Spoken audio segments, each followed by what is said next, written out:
Bem-vindos a esta nossa exploração focada na vida e obra de Adolfo Correia da Rocha, mais conhecido por nós como Miguel Torga.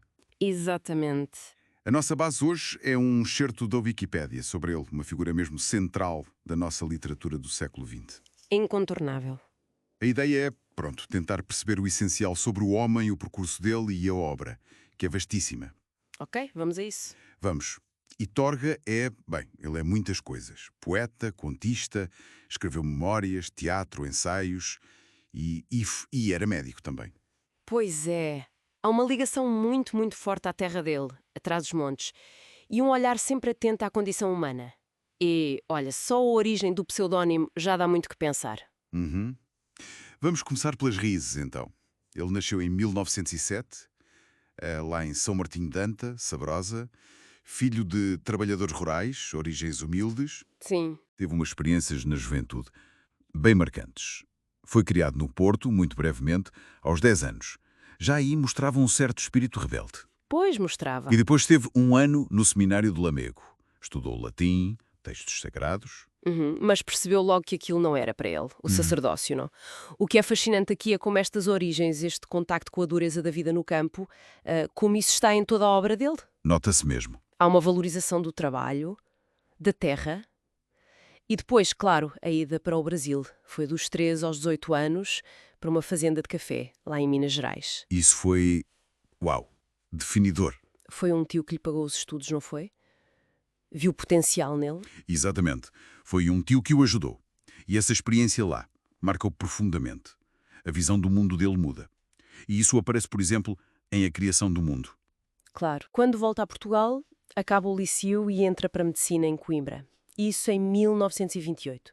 Um percurso nada óbvio, mas que o enriqueceu imenso. E logo nesse ano, 1928, lança o primeiro livro, Ansiedade. E pouco depois... Colabora com a revista Presença, mas isso dura pouco tempo. Dura pouquíssimo. Ele rompe em 1930 e é uma ruptura importante. Porquê, exatamente?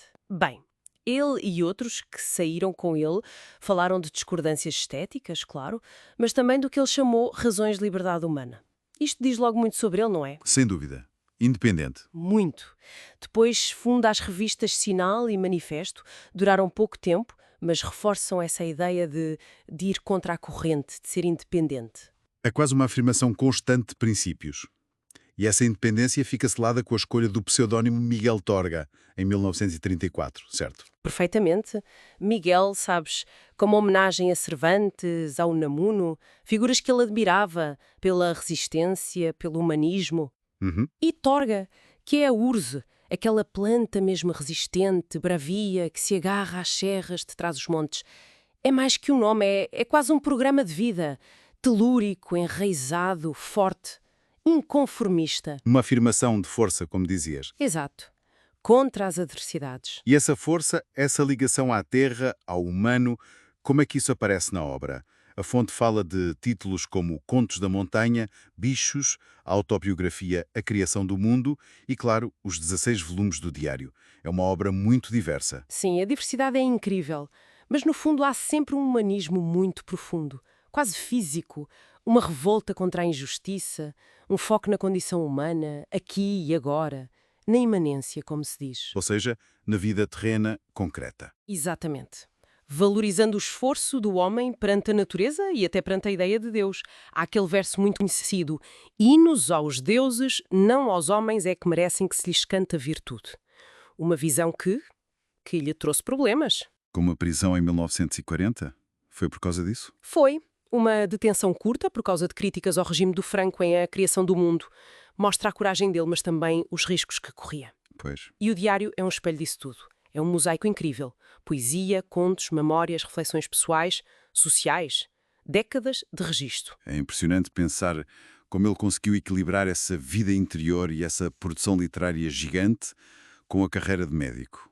Otorrino, não é? Primeiro em Trás-os-Montes, depois em Coimbra. Sim, fixou-se em Coimbra e foi lá que conheceu e casou em 1940 com a André Crabé, uma estudante belga que foi companheira e tradutora dele. Ele era muito avesso à publicidade. a movimentos literários. É discreto. Muito discreto. Embora tenha tido algumas intervenções cívicas, como o apoio ao Ramalho Anos em 79.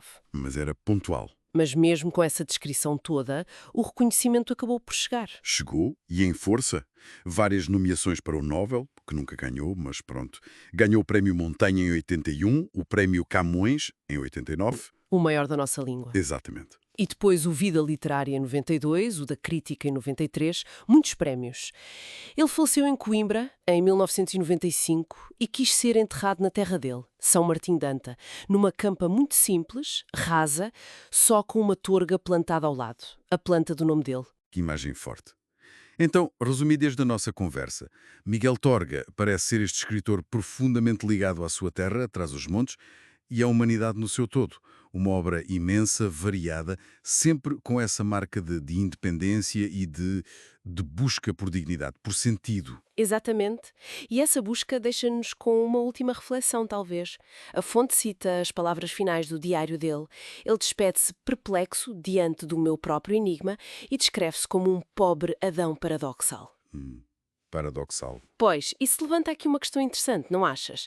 O que é que poderá significar este sentimento de paradoxo no fim de uma vida inteira a tentar decifrar e a celebrar a força humana contra as suas limitações? É uma boa pergunta.